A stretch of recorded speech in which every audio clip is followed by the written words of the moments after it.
Mesdames, Mesdemoiselles, Messieurs, bonsoir.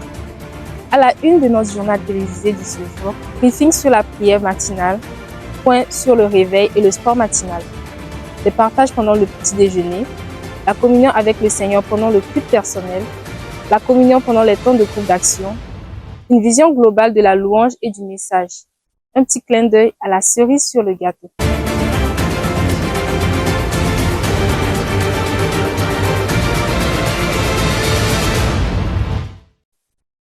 Notre journée a débuté avec la prière matinale du staff de 5h30 à 6h, suivie du réveil des enfants et du sport.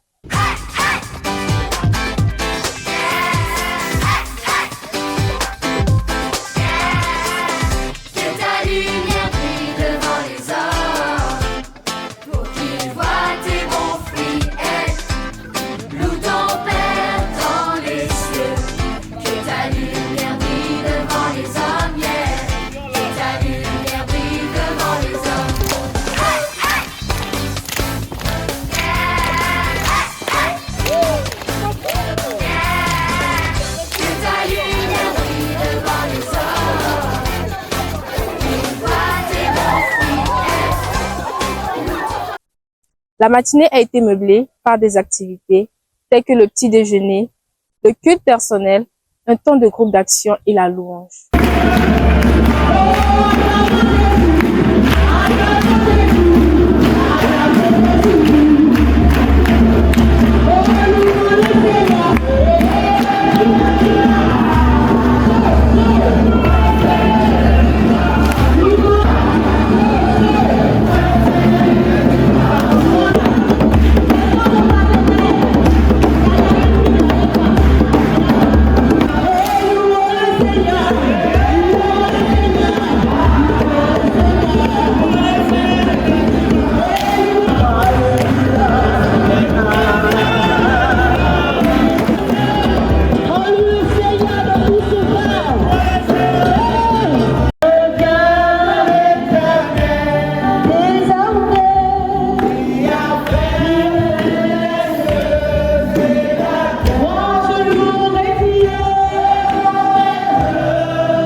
Les participants, avec l'aide de Guy Zeller, ont été conduits à la quête de la connaissance du Seigneur et de son caractère.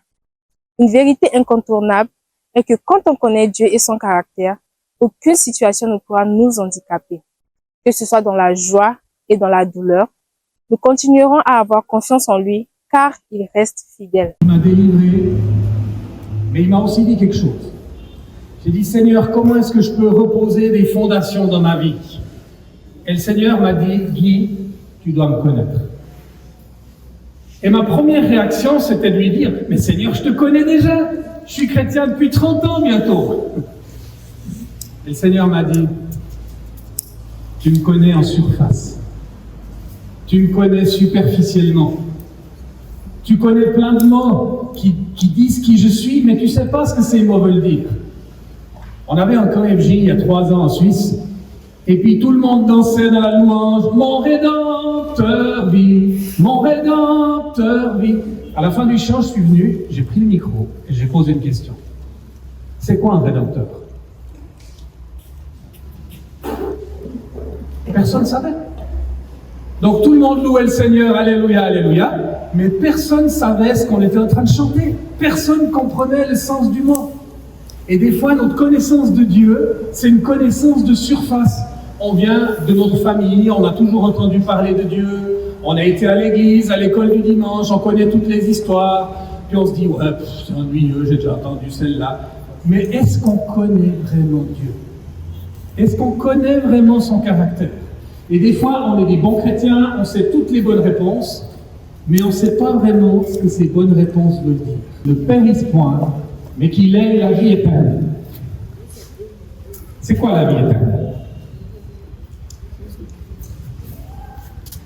La vie éternelle, c'est de connaître Jésus, le serviteur de Dieu le Père et Dieu le Père. Le seul vrai Dieu est celui qui a envoyé Jésus-Christ. Donc connaître Dieu, c'est la vie éternelle. Jésus est venu pour qu'on ait la vie éternelle. Il est mort pour qu'on ait la vie éternelle. Il est ressuscité pour qu'on ait la vie éternelle. Mais ça ne veut pas dire pour aller au ciel. En fait, toute la mentalité de vouloir aller au ciel, c'est pas ce que la Bible nous enseigne. La Bible, elle nous dit, je veux amener le ciel sur la terre. Et donc, Jésus nous sauve pour qu'on puisse prier que ta volonté soit faite sur la terre comme au ciel. Jésus veut que le ciel vienne sur la terre. Et il veut des disciples qui ne cherchent pas juste à aller au ciel. La connaissance, c'était avoir des informations sur quelque chose. Donc tu dis, tu connais le président Faure, pourquoi? Parce que tu as déjà vu sa photo, parce que tu l'as vu à la télévision, parce que peut-être tu l'as vu passer dans un cortège une fois dans la rue de Lomé, parce que tu entends parler de lui aux informations, parce que ta famille parle de lui autour de la table. Donc, tu connais le président Faure avec la connaissance grecque. Tu as des informations sur lui, mais tu ne le connais pas. La connaissance chez les Hébreux, donc le peuple de Jésus, c'était autre chose. Ce n'était pas accumuler des informations, savoir tous les versets, savoir toutes les doctrines et pouvoir réciter les choses. C'était une connaissance du cœur. Et après, je vais faire un appel de différentes catégories de personnes. Parce qu'on veut répondre à Dieu. On ne veut pas juste entendre, être des auditeurs de la parole, mais on veut répondre à ce que le Seigneur vient nous dire dans notre cœur. La cerise sur le gâteau fut la célébration symbolique du jour de naissance de notre bien-aimé David. Un moment de joie et de communion. C'est son jour, ce n'est pas notre jour, c'est son jour, mes amis. On va silence. David, notre reste du jour, est-ce que vous voulez bien vous asseoir?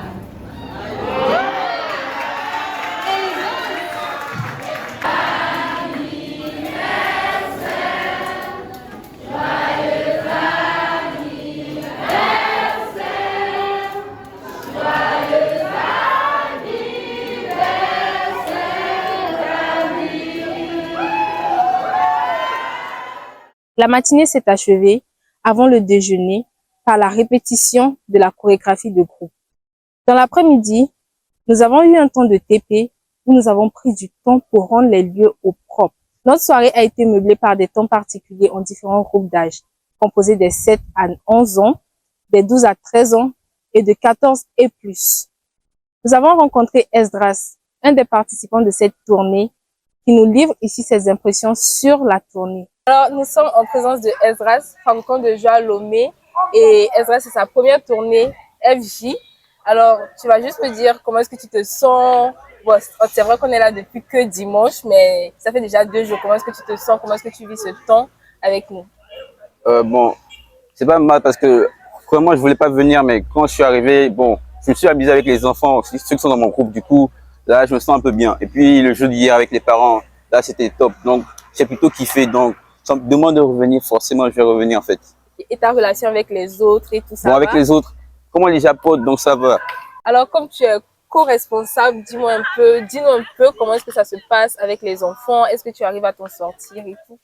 Bon, en fait, les enfants sont calmes. Du coup, il n'y a pas vraiment de travail à faire. Tu les donnes un ordre, tu leur donnes de faire quelque chose directement, ils le font. Des fois, ils ont envie de faire plus, mais comme c'est ce qu'on nous demande de faire, du coup, ça c'est juste de leur donner en fait. Ok, donc ils ne te fatiguent pas trop? Ils ne fatiguent pas trop. D'accord, super alors.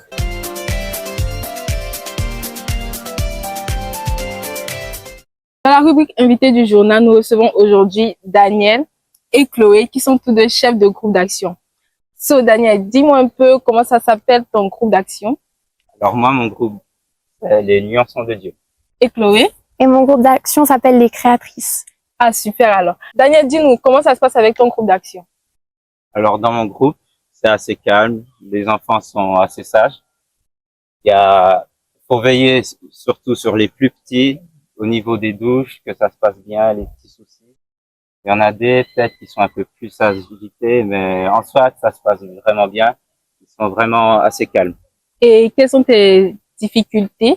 Les difficultés, ça serait plus de veiller à ce que personne ne soit dans son coin, mais qu'on puisse tous vivre le camp à fond, quoi.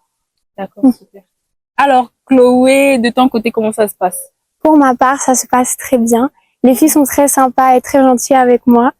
J'apprécie beaucoup parler avec elles. On est un groupe très drôle. Je rigole beaucoup le soir. J'ai beaucoup de peine, par contre, à les coucher. Elles sont des fois un petit peu agitées, mais j'ai beaucoup de plaisir. Et quelles sont tes difficultés, à part le coucher?